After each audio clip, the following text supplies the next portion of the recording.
Hello everyone, Fiat here, and today I'm going to make a cert guide for the Skyguard.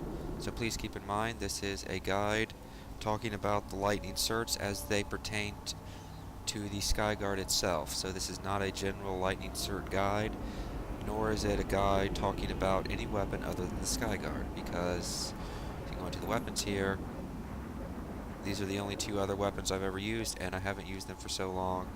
And as you can see, I've got a Raxium medal for the Skyguard. I really love the Skyguard. It's the first weapon I ever unlocked in the game, and like I say, I probably abused this weapon.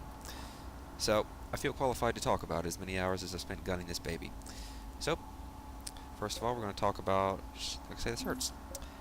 Okay, to start with, you have your lightning reduction timer. Now, the interesting thing about this, I'd kind of recommend getting it up to at least timer 7. Somewhat soon, because one of the things that I've found from my personal experience with the Skyguard is it's a very versatile and deadly weapon right out of the box, and because it's so versatile, it's always nice to be able to pull a lightning, because you never know when you're going to have a couple aircraft, and even if you got a couple infantry, it's not going to hurt. And or, even if you were to theoretically come up against some armor, if you had some friendly armor with you, the gun isn't that terrible against enemy armor. I mean, it's nowhere near as good as the Viper or other weapons against armor, but basically what I'm saying is I found the Skyguard to be a very versatile tank, and it's always nice to be able to pull it quickly, especially when you consider that it's very kind of weak, because that's lightnings by default. I mean, back in the original Planetside, they were called the paper tank, for good reason. So, like I say, having it at a higher level at least somewhat soon, at least to level 7, because after that it might get a bit more expensive. I mean, at level 7, it costs 200 certs, plus all the other ones here, but then level 8's 400, 900, so you'd be paying almost 2,000 certs just to reduce it 3 more minutes, so that may not be worth it to you, but at least halfway there is good, because again, it's a very versatile tank. But however, like I say, it's all generally personal preference. How often you find yourself needing this lightning, or Skyguard, whatever. Anyways, let's just get to the utility slots. First of all, you have your infrared smoke, and as you can see, I don't have it fully certed, and two reasons for this. One, basically, I mean, the difference between rank 1 and rank 4 is 15 seconds, and if you do as you're supposed to with infrared smoke, use it just to get out of cover, you can easily wait 15 more seconds before you get back in, and you have, I don't know if it blocks you from being locked again for a little bit longer or not. Yeah, blocks you from being locked again for 6 more seconds. So,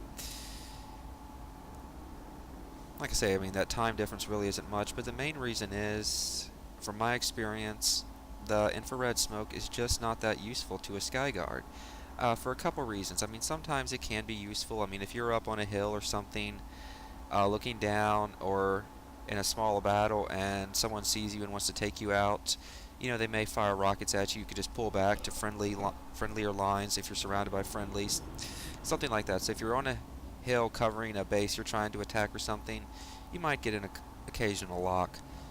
But the main reason is that I don't really use it. Like I say, it's really not that useful, because when you think about it logically, when you're advancing in an armor column with friendlies, the enemies are going to try to primary, the heavy main battle tanks, all that kind of stuff. So, generally speaking, with regards to infantry, they don't view a Skyguard as that big of a threat. I mean, yeah, there might be rockets coming at you, but when you're going in a huge armor column, you're just not going to get locked that much. I mean, I very rarely get locked as my Skyguard with missiles, and even if I do, I can just go behind a rock, and usually if you're doing as you're supposed to, a Skyguard is staying fairly away, so even though one may hit you, you can easily get to cover before the second rocket comes and repair yourself. So, I mean, if you find yourself getting locked a lot, then by all means use it, but from my personal experience, the second option here, the fire extinguisher, is far more useful to a Skyguard pilot. As you can see, I fully certed it, and I happen to have fully certed it fairly quickly, especially after the update a while back to the fire extinguisher. And there are many times in which I probably would not have survived, and I know, and other times where I know I definitely wouldn't have survived without this wonderful piece of equipment. Basically, one huge advantage of this is the simple fact that when you're fighting in a one-on-one against a Liberator, if you use this at the right time, or by default, from what I've seen, it'll take 3 hits from a Liberator Dalton to kill you. If you activate this after the first hit, and maybe sometimes if you're lucky after the second hit, it would ideally repair you enough from my personal experience. Now I may be wrong, but because you're not exactly thinking about statistics in the heat of battle, but generally speaking, with the use of this, I've been able to survive 3 direct hits.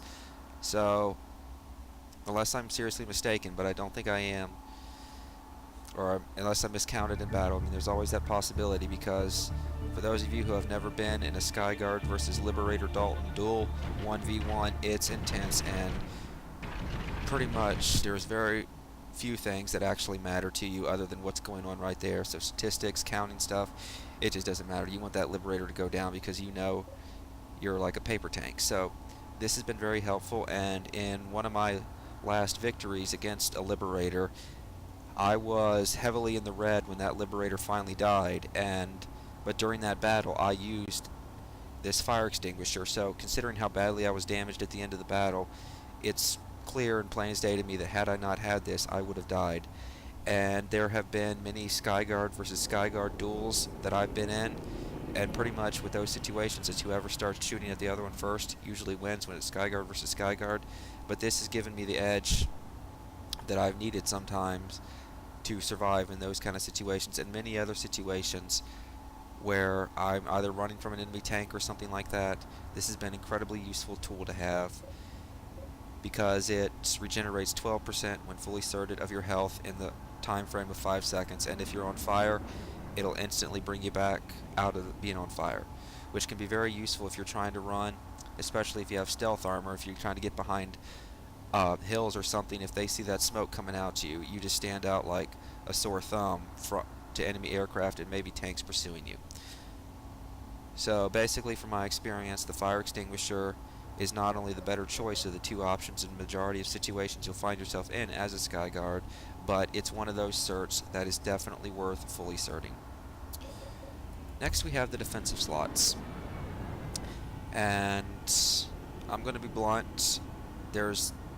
As a Skyguard pilot, there's 3 defensive options here that are pretty much really useless to a Skyguard. Reinforced front armor, reinforced side armor, and Mine Guard.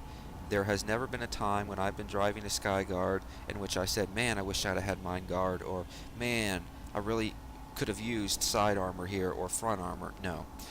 These 3 defensive slots are, generally speaking, for the anti-armor or anti-infantry lightnings. They really have, like I say, no usefulness to a Skyguard. If you want to use them, by all means, but like I say, in all the time I've spent driving and using the Skyguard with the reinforced front, side armor, or Mine Guard, I've never found myself wishing that I had that while driving the Skyguard.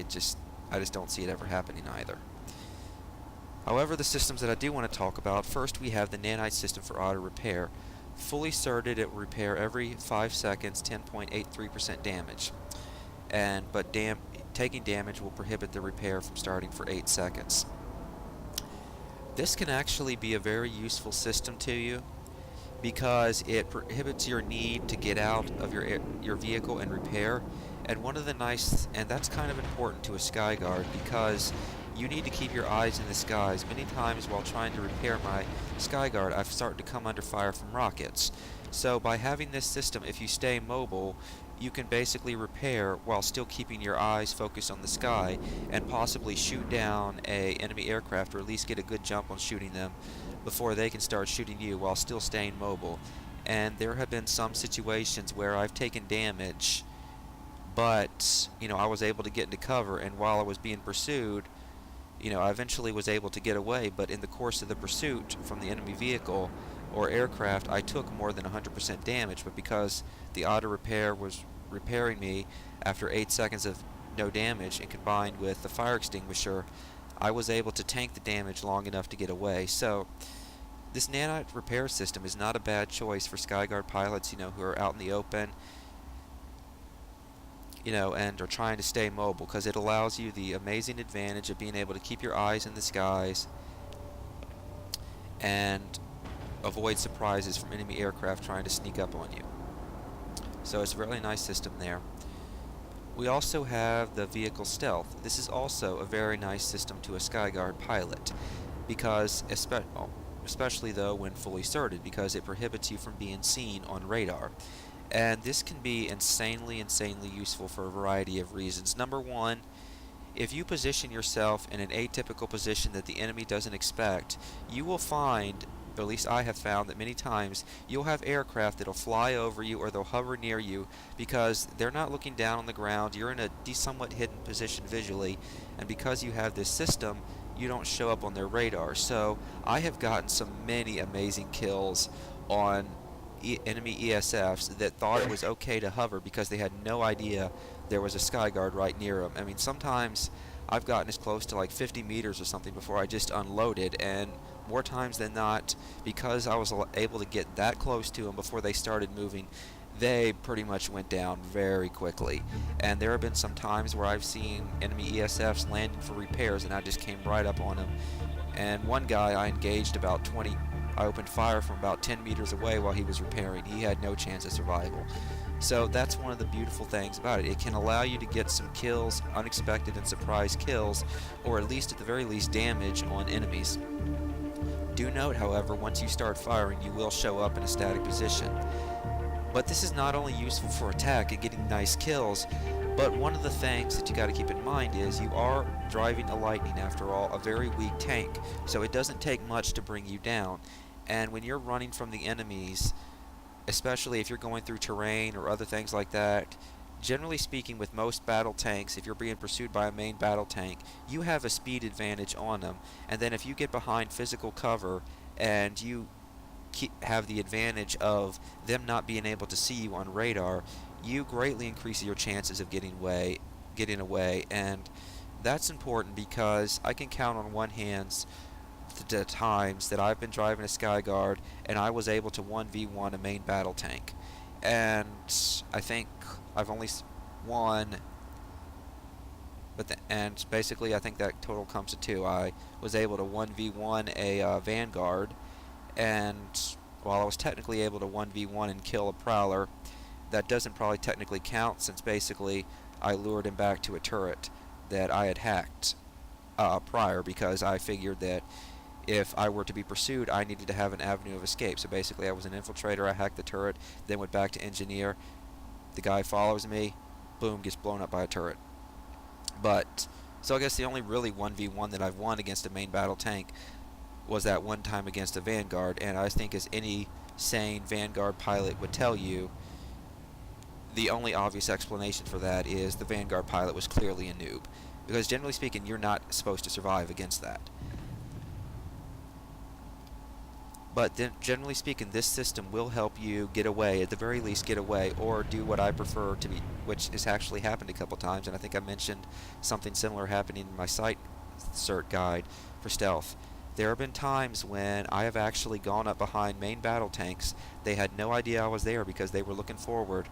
I got out, put C4 on them, blew them up, and then got back in my Skyguard.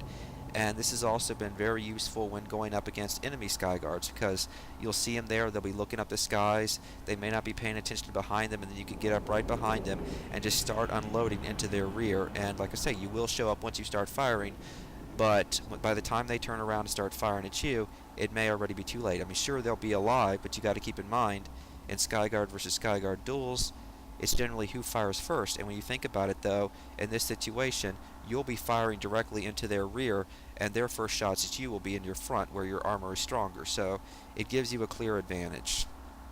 I don't recall a single time I've lost a Skyguard versus Skyguard duel when I snuck up behind him with stealth armor.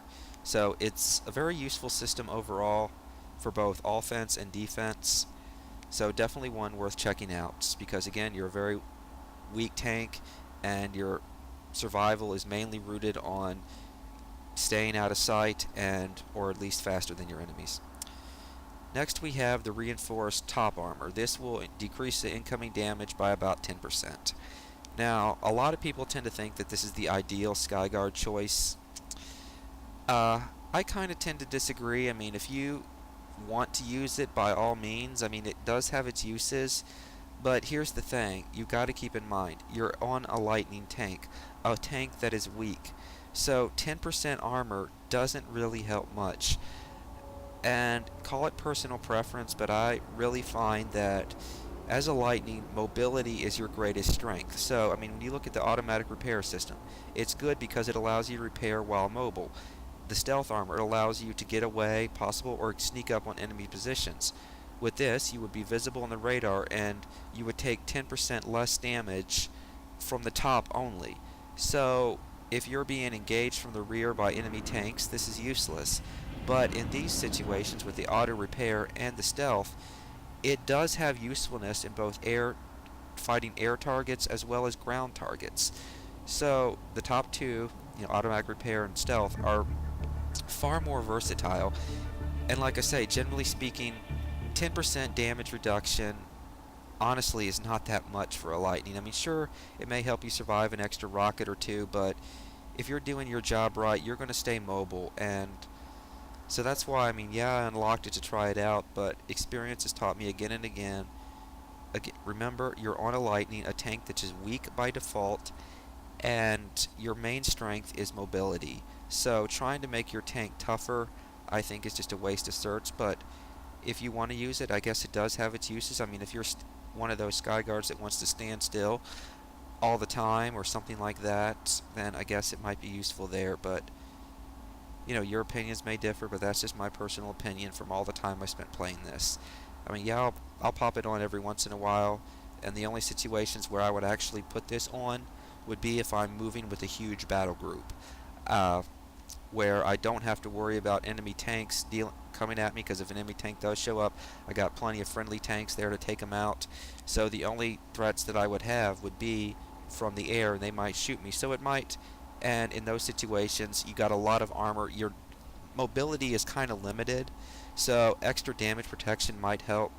But other than moving in a large armor column with lots of friendly tanks, I really have not found this to be a useful system. Lastly, we have the proximity radar. Now, this is an interesting system. Back in the old days, this used to be a utility slot. Now it's a defense slot.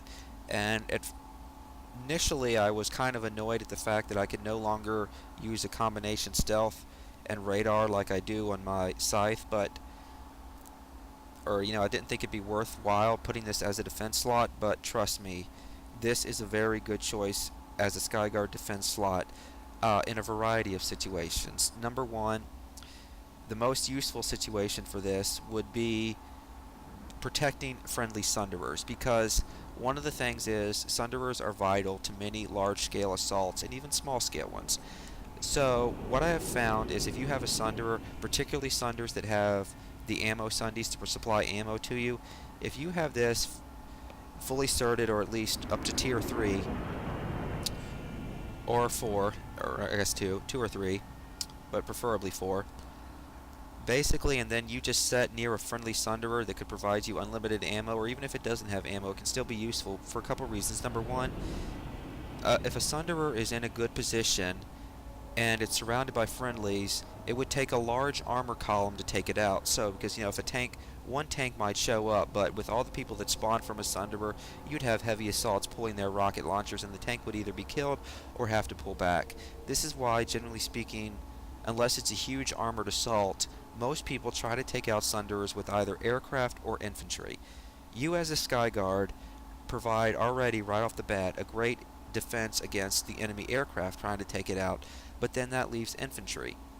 And if you're setting near the Sunderer with this proximity radar detecting incomings, you can be very helpful. And the beauty of it is, when you see an enemy light assault kind of trying to come in and drop C4 on the Sunderer, you can just move forward and gun them down in the air. And from my personal experience, when I was defending a Sunderer hardcore, Every time that I've done that with this proximity radar system, I can honestly say I do not remember a time in which a C4 or mine attack against that Sunderer succeeded. I mean, the only times it's died is when an enemy huge armor column came in or a massive amount of air. But in one of my more successful moments, there were several attempts made on the Sunderer and multiple aircraft. I was able to keep a Liberator at bay. I think 5 or 6 Reavers got shot down in the process, and several attempts to either C4 the Sundy or put mines under it failed. Because when the enemy was sneaking around back on infantry, this revealed their position, so all the friendlies that were in another direction basically just started turning around, poured on them, wiped them out, and then got back to shooting. And then because of the position I was in, the Sunderer was in, it was hard to get an enemy vehicle assault up there, and the only option they had was air, and I had friendly engineers keeping me repaired so I could just stay in there and gunning them down, and they just basically gave up. And in a related story, that attack against that base succeeded and the Sunderer did not die. So this is very useful for Sunderer defense and keeping your Sunderers alive. But it's not just useful for the defense of Sunderers. You got to keep in mind 50 meters may not sound like much, but it can be very helpful. If theoretically I found that sticking this in the bottom of a tower, while in the vehicle bay area, can be very useful in providing radar support, because 50 meters can be helpful when you're trying to defend a tower. Not only that, but in a tech plant, I believe, but I'm not exactly sure. I mean, from what I've seen, I think it's worked. But again, I may be wrong, but if you're defending a tech plant, if you drive in the area directly under the control points of a tech plant, I believe, it's been a while since I tested it, so I'm not exactly sure, but I believe the 50 meters is enough to provide radar on the point to a degree. I mean, you're not going to be able to provide radar for the whole base, and certainly you're going to have very limited usefulness in an amp station with this, and you can just forget about trying to be useful with this system while your troops are defending or attacking a biolab. But it does have some uses in base assaults as well, or defending the point. And it's actually quite useful if you can get yourself right next to the wall with a friendly generator and just provide cover there. It could easily light up the enemies who are hiding in after they tried to overload the generator and things like that. So if you can get as close to a generator room as possible, you can help out there with this proximity radar. While at the same time, you're still able to be decent against enemy infantry and especially aircraft. But among all else, this is a very useful system in keeping you alive. I can't tell you how many failed attempts light assaults have made thanks to this system. I mean, and speaking from experience, as playing a light assault myself, nothing is more horrifying than seeing an enemy tank coming, especially a Skyguard, coming down on them with C4 only to realize when it's too late that they have proximity radar, they're moving forward, and they gun you down. And I remember one time in a row, there were 3 kills in a row that I got. It was all people trying to C4 me. And anybody who's been driving a Lightning knows that it's very easy to get tunnel vision, and you can get C4'd very easily by a very adventurous and brave enemy. So having this at 50 meters clearly gives you enough warning ahead of time that you got someone coming at you with C4, so you better move. And it's very useful for that. And if you're going through a base and you can see this, you can pinpoint enemies. And I've even got a couple kills on the infiltrators with that new Stalker cloak, just firing in the general direction where I saw it. So it's very useful for your own defense and keeping you from being C4'd. So all around, the proximity radar is a very good system for a Skyguard pilot, and I have absolutely no regrets about fully certing this baby, and I love using it. It has many uses, and like I say, it's awesome. Alright, lastly for this part, performance. I don't really need to go into detail about this. I'm just going to say what many other Skyguard pilots have said. If you're going to drive a Skyguard, go with the high-speed chassis. And I say, there's been never a situation that I've been playing or driving a Skyguard in which I regretted the decision that I had the high-speed chassis as opposed to the one that makes you more maneuverable. And there are 2 huge benefits that the high-speed chassis provides that just cannot be, or that are just amazing. I don't know what the word is I want, but they're just absolutely amazing and very useful to a Skyguard. Number one, speed. Because again, speed is, and the ability to get away from enemy main battle tanks that could easily kill you is absolutely vital in a situation. But more than that, the increased acceleration. When you see an enemy aircraft coming at you and it starts to shoot rockets, the ability to slam into reverse right away is majorly effective. And for those of you wondering, why would you slam into reverse when you see an enemy ESF coming at you about to fire rockets? Well, it's really very simple. Rockets have a bullet drop generally, and if you accelerate forward, you are increasing the chances that with the combined bullet drop and force that rockets are being fired, that the rockets will hit your rear. Generally speaking, if you go in reverse, these rockets will either land in front of you, or if they do hit you, they'll hit the front part of you. At least in most situations, especially if you're keeping your vehicle turned. So, you know, if you see an aircraft coming at you from, say, the right, if you can quickly turn your tank back and start backing up and turn it so that you're facing, that your main tank is facing them as well as your turret, then you have a greater chance of surviving rockets and making sure that those that do hit only hit the front where you have stronger armor. And all this, you have basically seconds, if that, to do all this. So being able to accelerate as quickly as possible can really help you survive a lot of rocket attacks. In addition to that, the increased acceleration and deceleration, at least I think it's an increase in deceleration, would also make you a little bit more unpredictable when enemies are trying to shoot you. You know, you could be going in a straight pattern, someone's trying to predict that, you instantly slam on the brakes, then reaccelerate. All that kind of stuff and all that maneuvering is very vital, especially when fighting Daltons. But like I say, from my experience and from the experience of many others, a Skyguard's best friend when it comes to performance is the high-speed chassis. Alright, talking about the weapon itself. That's not the weapons. There isn't really much more to say about here. A lot of people think that zoom optics are the way to go for a Skyguard. I mean, if you want to do that, go right ahead, but take it from me, in my personal experience, the thermal optics is well worth the 200 certs for a couple of reasons. Number one, when you have an enemy ESF coming at you and shooting rockets, it will basically blur your screen so that you can't see anything. But switching to the thermal optics, especially if the ESF is at somewhat close range, basically means all you see is them, and the smoke and rockets pretty much become invisible, allowing you to line up your shots very well. In addition to that, it's important to remember the Skyguard does not suck against infantry. So if you're dealing with explosions and other things like that, it's very useful to be able to have an optics system that helps you take out infantry.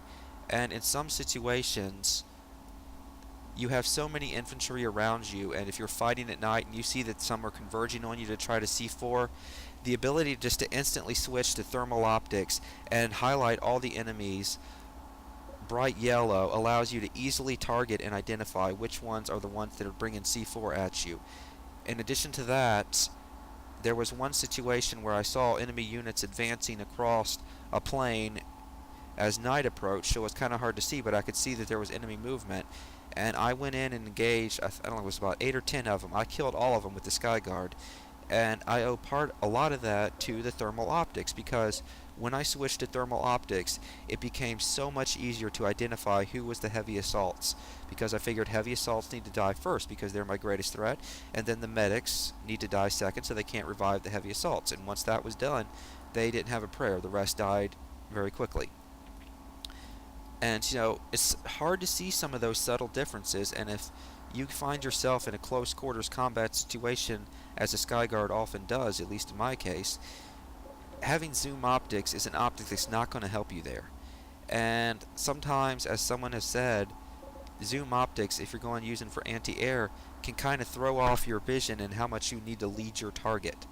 So, say it's my personal preference that thermal optics is definitely worth the 200 certs. And, you know, it's for night vision. Like I say, I only have this certed because there was a time, like I said, with the ESF guide, that I think that night vision also highlighted enemies, but now night vision no longer highlights enemies like thermal optics does, but you can play around with this in VR, see, and if you think you'll be able to easily identify the enemies with night vision and you want to save 150 certs, then whatever floats your boat.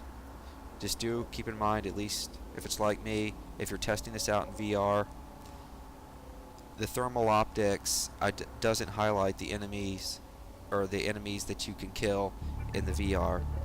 But another thing to keep in mind too, the only other advantage night vision has over thermal optics is 20 more meters in range.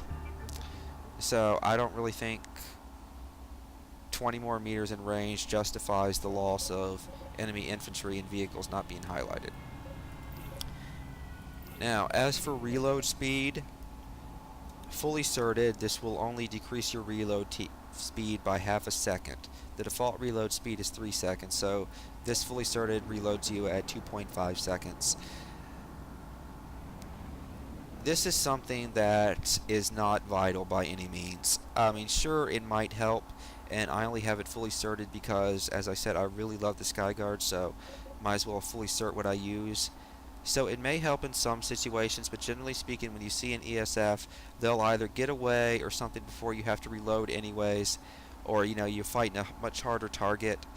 So it may help if you're really going to be hardcore, but I found that on my other characters that don't have this unlocked, it's just really not that noticeable. I mean, it's nice to have if you're hardcore like this character is, but it's not something you should cert up right away. And when you consider the first couple ranks maybe decrease the time by 1/10 of a second, there are other more useful things, at least off the bat, that you can put your certs into, like ammo.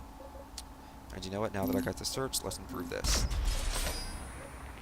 A Skyguard will go through ammo like you would not believe, especially in a large fight. And there are times you may think that a couple extra rounds may not matter.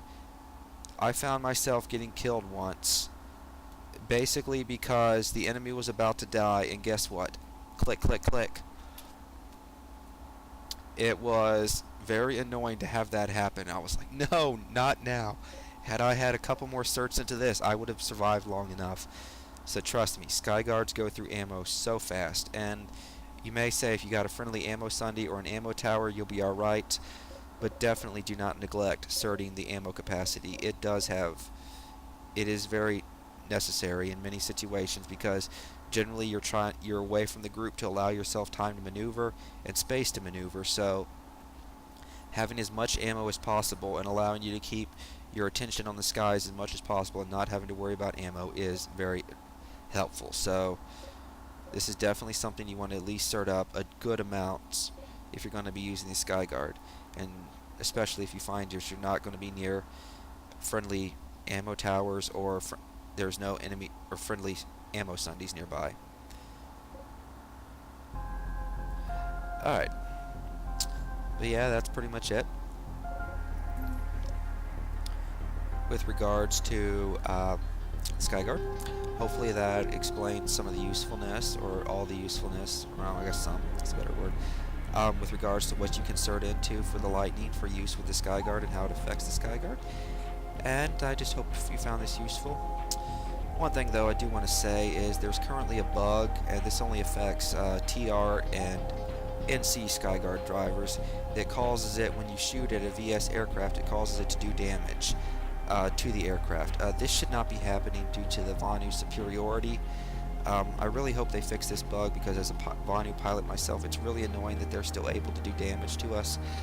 But like I say, hopefully it'll be fixed. But other than that, hope you all found this video helpful in your Skyguard piloting, and go get them. Clear the skies. Or, I don't really know anything cool to say. So, yeah, thanks for watching, and have a great day.